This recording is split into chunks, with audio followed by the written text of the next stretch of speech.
Kidnap ಕೇಸ್ನಲ್ಲಿ H D. Revanna ಅವರ ಬಂಧನ ನಿನ್ನೆ ಆಗಿತ್ತು. ನಿನ್ನೆ ತಡರಾತ್ರಿ ಅವರ ಮೆಡಿಕಲ್ ಟೆಸ್ಟ್ ಕೂಡ ಆಗಿತ್ತು. ಇನ್ನೇನು ಕೆಲವೇ ಕ್ಷಣಗಳಲ್ಲಿ ಅವರನ್ನ ನ್ಯಾಯಾಧೀಶರ ಎದುರು ಹಾಜರುಪಡಿಸ್ತಾರೆ. ಕೋರಮಂಗಲದ ಜಡ್ಜ್ ನಿವಾಸಕ್ಕೆ ಪೊಲೀಸರ ಭದ್ರತೆಯನ್ನ ಜಾಸ್ತಿ ಮಾಡಲಾಗಿದೆ.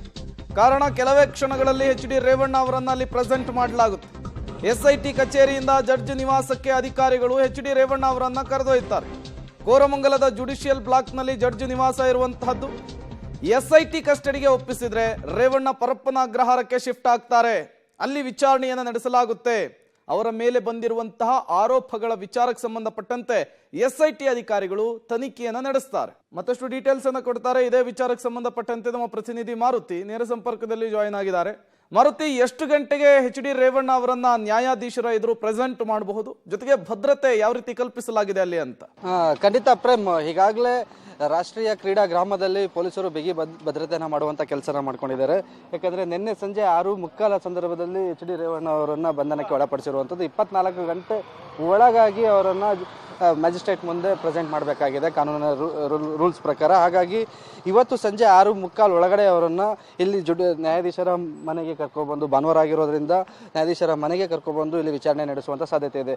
ಈಗಾಗಲೇ ಮಧ್ಯಾಹ್ನ 1 ಗಂಟೆ ಆಗ್ತಿರೋದ್ರಿಂದ ಇನ್ನೇನು 1-1.5 ಗಂಟೆಯಲ್ಲಿ ವಿಚಾರಣೆಯಲ್ಲಿ ಎಸ್ಐಟಿ ಕಚೇರಿಯಲ್ಲಿ ವಿಚಾರಣೆ ಮುಗಿಸಿದಂತಹ ರೇವಣ್ಣ ಅವರನ್ನು ನ್ಯಾಯಾಧೀಶರ ಮುಂದೆ ಕರೆತರಲು ಈಗಾಗಲೇ ಎಸ್ಐಟಿ ತಂಡನೂ ಕೂಡ ಸಿದ್ಧತೆಯನ್ನು ಒಂದು ಕಡೆ ಮಾಡ್ಕೋತಿದ್ರೆ, ಇಲ್ಲೂ ಸಹ ಏನು ನ್ಯಾಯಾಧೀಶರ ಮನೆ ಮುಂಭಾಗದಲ್ಲಿ ಯಾವುದೇ ರೀತಿ ಅಹಿತಕರ ಘಟನೆ ಆಗಬಾರ್ದು ಮತ್ತು ಯಾವುದೇ ಸಮಸ್ಯೆಗಳಾಗಬಾರ್ದು ಅಂತ ಕೋರಮಂಗಲ ಪೊಲೀಸರು ಬ್ಯಾರಿಕೇಡ್ಗಳನ್ನು ಅಳವಡಿಕೆ ಮಾಡಿ ಬಿಗಿ ಪೊಲೀಸ್ ಭದ್ರತೆಯನ್ನು ಅಳವಡಿಸುವಂಥ ಕೆಲಸನೂ ಕೂಡ ಮಾಡ್ತಿದ್ದಾರೆ. ರಸ್ತೆಯ ಒಂದು ಭಾಗದಲ್ಲಿ ಸಾರ್ವಜನಿಕ ಮಾತ್ರ ಪ್ರವೇಶ ಕೊಟ್ಟು ಒಂದು ರಸ್ತೆ ಏನಿದೆ ಇಲ್ಲಿ ಒಳಗಡೆ ಬರುವಂಥ ರಸ್ತೆ ಏಕಮುಖ ರಸ್ತೆಯನ್ನು ಮಾಡಿ ಬರುವಂಥ ವಾಹನಗಳಿಗೆ ನೇರವಾಗಿ ಏನು ಎಸ್ಐಟಿ ತಂಡದ ಜೊತೆಗೆ ಬರುವಂಥ ರೇವಣ್ಣನ ನೇರವಾಗಿ ನ್ಯಾಯಾಧೀಶರ ಮನೆಯ ಒಳಗೆ ಕಳಿಸುವಂಥ ವ್ಯವಸ್ಥೆ ಮಾಡ್ಕೊತಿದ್ದಾರೆ. ಮತ್ತೊಂದು ಭಾಗದಲ್ಲಿ ಬ್ಯಾರಿಕೇಡ್ಗಳನ್ನು ಹಾಕಿ ರಸ್ತೆಯ ಆ ಭಾಗದಲ್ಲಿ ಬೇರೆ ವಾಹನಗಳಿಗೆ ವ್ಯವಸ್ಥೆ ಕೂಡ ಮಾಡ್ತಿದ್ದಾರೆ. ಮತ್ತು ಅವರು ಬರುವಂಥ ಸಂದರ್ಭದಲ್ಲಿ ಅಂದರೆ ರೇವಣ್ಣನ ಕರೆತರುವಂಥ ಸಂದರ್ಭದಲ್ಲಿ ಯಾವ ವ್ಯಕ್ತಿಗಳನ್ನು ಅಂದರೆ ಬ್ಯಾರಿಕೇಡ್ನ ಒಳಭಾಗಕ್ಕೆ ಬರದ ರೀತಿಯಲ್ಲೂ ಸಹ ಪೊಲೀಸರು ಮುಂಜಾಗ್ರತಾ ಕ್ರಮಗಳನ್ನ ಕೈಗೊಳ್ತಿರುವಂಥದ್ದು.